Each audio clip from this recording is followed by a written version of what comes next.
Don't bite your tongue, back with another one. This is your boy, Mafioso 803, where it's too real for TV and too raw for the radio.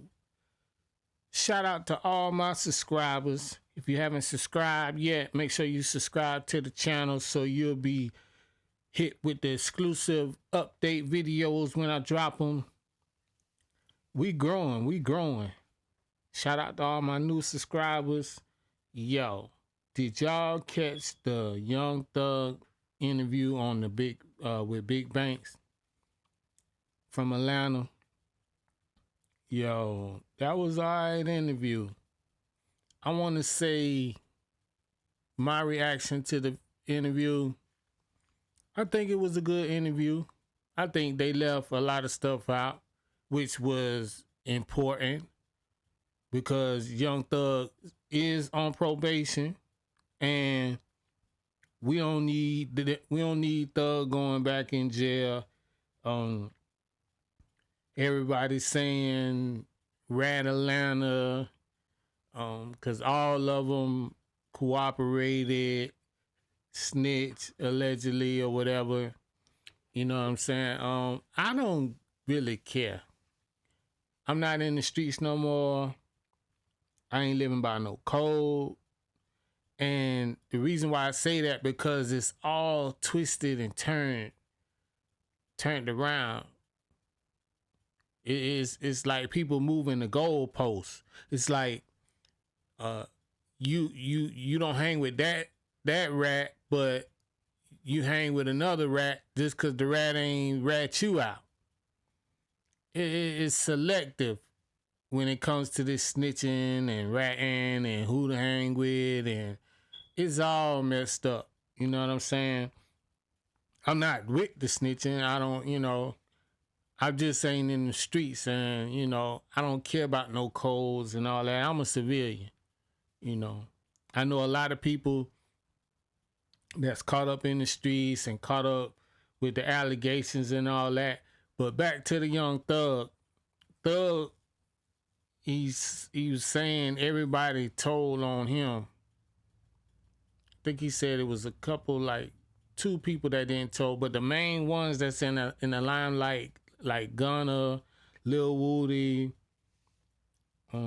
Yak Gotti, he's trying to say they told on him or told about things that happened.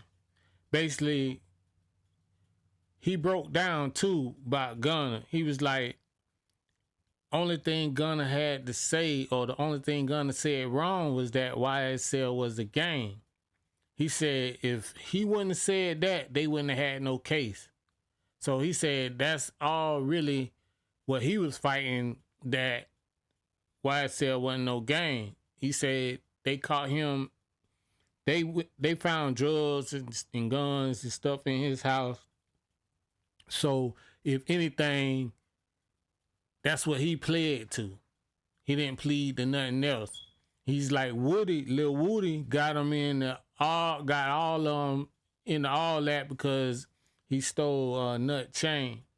He was talking about the beef with Lucci, and he was saying Woody started that beef by stealing Nut chain or something like that. He said they ain't had nothing to do with no girl, no baby mamas or none of that. But we don't know. All of them is in Atlanta. So if you got money, you clicked up, beef and drama is going to happen. He was saying that he put 21 Savage on. He put Lil Baby on. Basically, he was saying like he was taking a lot of credit for putting a lot of people on. He was like they was going through him. He was talking about him and QP. Like he ain't got no beef with him. He's just saying that QP is a bad businessman on how he did Wham, Lil Baby. He was saying that he acting like he gave him money and doing this, and Lil Baby already had motion before he already got with them. If everybody remember, they knew that Lil Baby used to come through when the Migos and Young Thug and all them used to be together. He used to shoot dice, and, gambling and stuff like that. And he'll just come around rapping, but really playing rapping. Thug said he paid for Lil Baby's first studio session, and he was the first one to put money behind him. Thug was like, with Gunna, he said, how you gonna do that when I help you buy your mama a house, I signed you, I bought your brother a car. Basically, he was like, he already wasn't rocking with him for something he did in the past. Cause y'all remember Gunna was on the Crime Stoppers thing, video. So if it might be something else too with that, but he was like, he already did something messed up, so he wasn't even really wanting to rock with him, but he rocked with him anyway. Help him build up, show him how to be strategic, and how to move. And he was like, man, when I had you, he said a lot of people ain't even want to mess with Gunna. So basically, he said, I ain't made no money off him. I was with this man more than I was with my family, my baby mama, my kids. You gonna do me like that? So he's more hurt of anything. He don't wish no ill intent on him. He's more hurt than anything.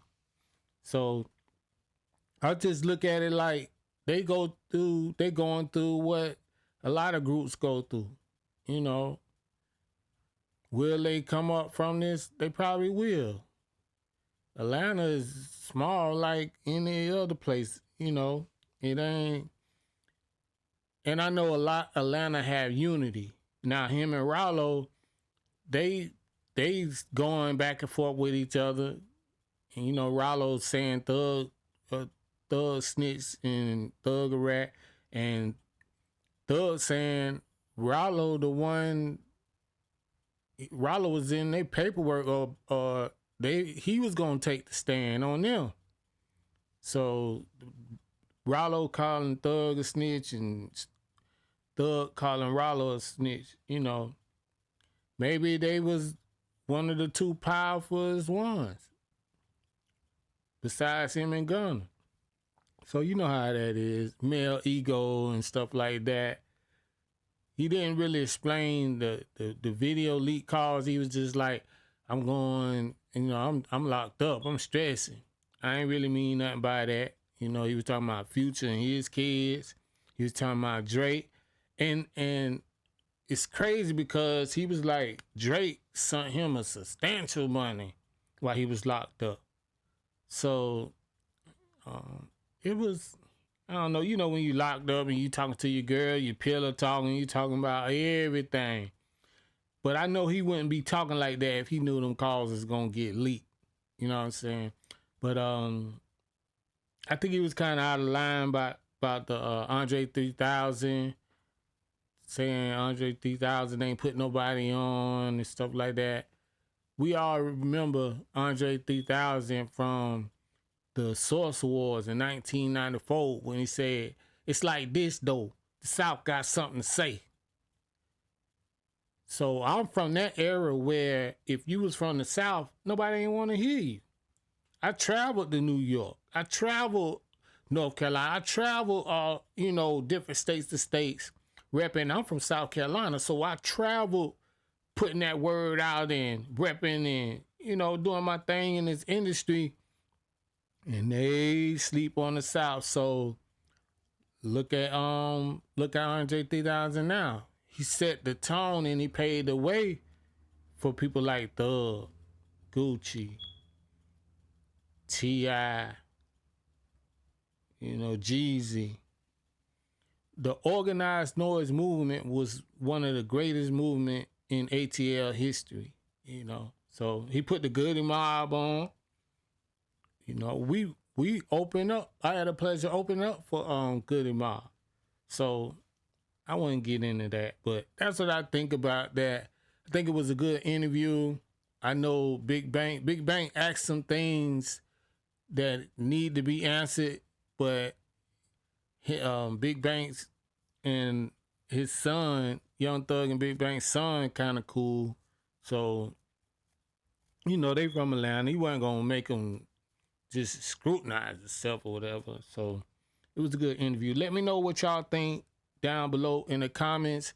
Is it over for Young Thug? Did he clear his snitch name? Did he clear his name from snitching? Or you don't care? You know what I'm saying? Let's get back to the music, you know. Let's be thankful that this man beat the Rico and he's out. You know, let me know what y'all think down below in the comments. This is your boy, Mafioso 803. Subscribe to the channel. Don't bite the tongue where it's too real for TV and too raw for the radio. Don't bite your tongue. We out. Peace.